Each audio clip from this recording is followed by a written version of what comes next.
Bonjour, je suis Loïc Guénin, compositeur et musicien de la compagnie Le Phare à Luciole.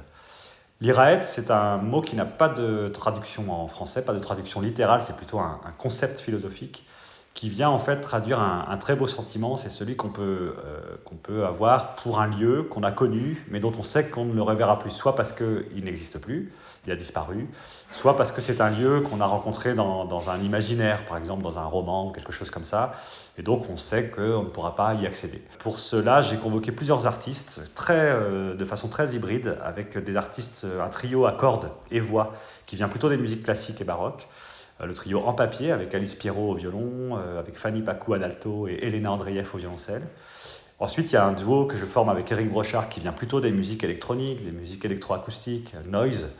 Et puis à la voix, au chant, et en fait, pour un peu accompagner ce récit, on a sollicité quelqu'un qui vient plutôt de l'univers de la chanson pop.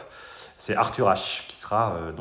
au chant et à qui j'ai commandé le texte, qui a écrit donc un texte qui s'inspire de la vie et du parcours d'un mousse qui s'appelle Narcisse Pelletier, qui à la fin du 19e a été comme ça ballotté de cargo en cargo et se retrouvé dans des peuples autochtones en Australie et puis a été ramené en Vendée et donc a, selon Arthur,